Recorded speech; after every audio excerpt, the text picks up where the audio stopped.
We are seeing more Republicans across the country, people who are planning on voting for Donald Trump, flipping, and now supporting Vice President Kamala Harris or being undecided. These people were very confidently pro-Trump, and now they're kind of up in the air or even leaning toward Vice President Kamala Harris. And that is devastating for the Trump campaign. The fact that within a week of Kamala Harris being in the race, she's chipping away at his base is remarkable. We have 100 days until the election. It kind of spells a recipe for success for Kamala Harris if she can continue doing that, and a recipe for failure if Donald Trump can't continue to hold on to the people that are going to vote for him. So I have this amazing report from CNN where they went to Michigan and talked to a couple of these Republican-leaning voters, and what they said is just mind-blowing. Just take a look at it, and we'll talk about it a little bit after. Just north of Detroit in Macomb County, Michigan, a concert, a Woodstock tribute band. It's where we find Laura Chidsey, who says she once considered herself a hippie and is now a retired Defense Department employee. You are a Republican. Yes. And in 2020, did you vote for Donald Trump? Yes. 2016 also? Yes. And now this year, had you planned to vote for Donald Trump? Well, I did. Now, tables might turn. With Kamala Harris? Yes. So you're not sure? Not sure. So I gotta research a little more. But you like Kamala Harris? Yes, I do. Macomb County, where nearly 900,000 people live, has gone for Donald Trump the last two presidential elections, and Barack Obama for the two before that. In the last 20 presidential elections, Republicans have won 10, Democrats have won 10. So we took a tour of this key county to see what voters make of the dramatic developments in the presidential race. What we saw was a lot of reflection. John Hebert is a retired Marine, a Vietnam War veteran, a political independent. Before Kamala Harris got in the race, were you undecided, or did you know who you were going to vote for president? I was definitely leaning towards Trump before she got in. And now how do you feel now that she's in? I'm waffling a little bit. Yeah.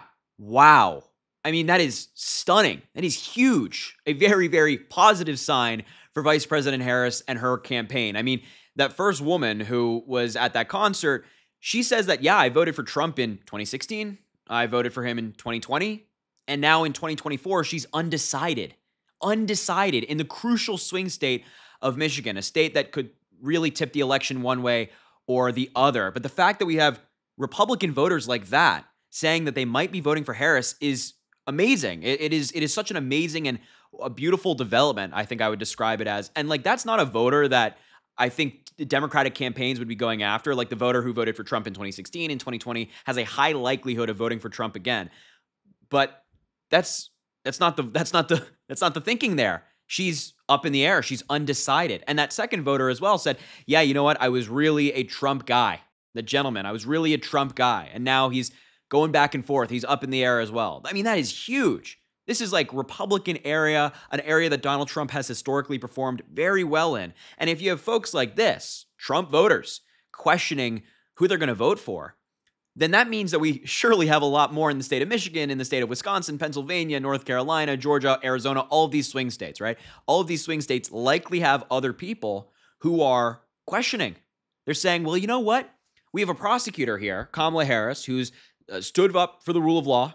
She has passed good policies. She cares about the things that matters to me. She's laying out a vision for the future of the United States. She's not just saying, oh, Trump bad, that's why you should vote for me. She's saying, well, Trump is bad, and this is why what I want to do for the country. She's laying out a vision, a goal for the United States. And then on the other side, we have Trump, the convicted felon, the sexual abuser, the guy who doesn't care about any policy, the guy who doesn't care about women's reproductive rights, the guy who tries to overturn elections he didn't win, and all the chaos that comes with that.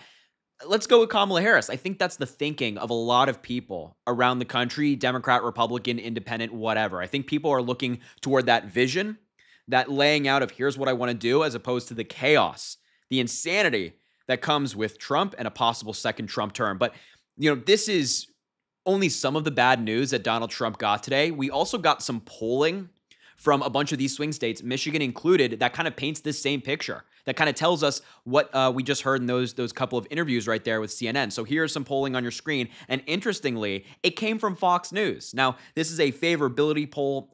It's not necessarily who you're going to vote for. It's who do you like more. But these results are stunning. So in these 4 crucial swing states, in Wisconsin, Kamala Harris has a 49% favorability rating. Donald Trump, 47, up by 2 points. Pennsylvania, Kamala Harris has 3 points on Donald Trump at 49%, him at 46. Minnesota, the jump is huge to 8 points, where Kamala Harris has a 51% approval rating, Donald Trump a 43. And then in Michigan, the largest gap between the two at 10%, where Kamala Harris has 57% approval rating, or at least favorability rating, I should say, and Donald Trump has 47. Now, that's a big deal, a huge deal. Not only because, I think a lot of Americans, as we get closer to the election, they're remembering who Donald Trump is. They're seeing who he is on the campaign trail with the conspiracy theories, the lies, the attacks, all of that stuff. That's kind of now becoming very present in the American people's minds, where they're like, oh yeah, Donald Trump is actually not a great guy. Like, he actually kind of sucks. That's one thing. That's one factor. But number two, the other really important detail about this polling is that if Vice President Kamala Harris wins all of those states we just mentioned, the Minnesota, the Michigan, the Wisconsin, the Pennsylvania, if she wins all of those states, and they're traditionally Democratic states like the Californias, the New Yorks, and whatnot, what Joe Biden won in 2020, as Democrats have won for a long time now, she wins the election. She becomes the next president of the United States. So in all of these states where people like her more, if she wins those states, she wins the presidency. Now, that's huge. That's a big deal.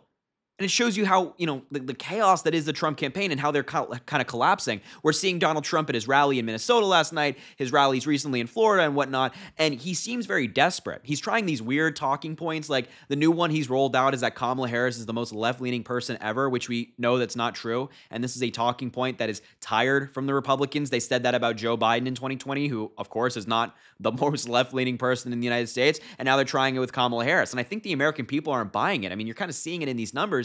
The American people are just simply not buying it. So we have a bunch of chaos on the Republican side. They don't really know how to navigate it yet. They don't know how to attack Vice President Kamala Harris. And on the Democratic side, Kamala Harris is flying. She's off to an amazing start. Here are some numbers on your screen that really display the amazing start that she's off to. I mean, just look at some of these numbers. $200 million raised in her first week as the Democratic nominee. 170,000 new volunteers. 2,300 events in battleground states, and on TikTok, almost 3 million followers in a week. And her campaign accounts have doubled in size.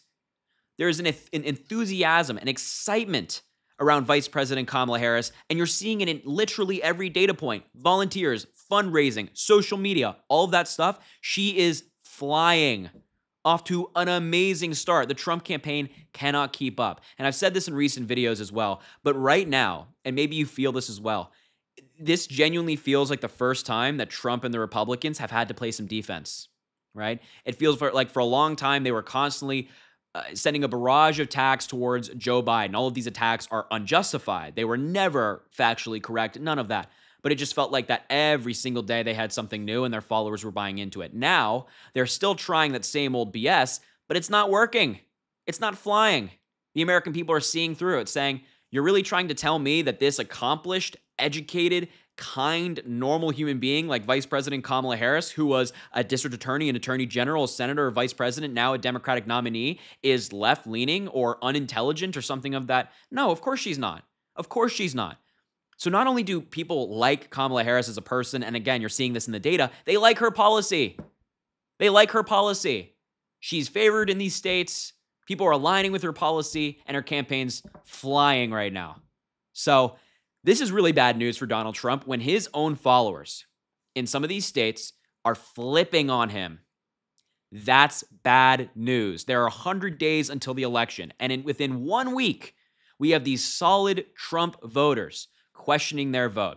And I imagine that as more and more people learn about Kamala Harris, the amazing policy she has, the decorated career that she has, people, even those who voted for Trump in 2020, might be saying, you know what? Let's bring in the young prosecutor. Let's bring in the young prosecutor over the felon, right? Over the convicted felon. So anyway, I just had to show you that report from CNN and a lot of these numbers, which are so fantastic. I mean, genuinely mind-blowing in her first week as the Democratic nominee. And I'm feeling good. Doesn't mean we take our foot off the gas at all. We're still fighting from behind a little bit. Got to keep the foot on the gas. But We couldn't have asked for a better week. We really couldn't have. So anyway, I just wanted to show you these numbers. Thank you so much for watching the video. I'll wrap it up there. Make sure to subscribe down below. It really goes such a long way. Also drop a like on the video and comment. Let me know what you think about all of this. And as I always say, I greatly appreciate you, and I hope you have an amazing rest of your day.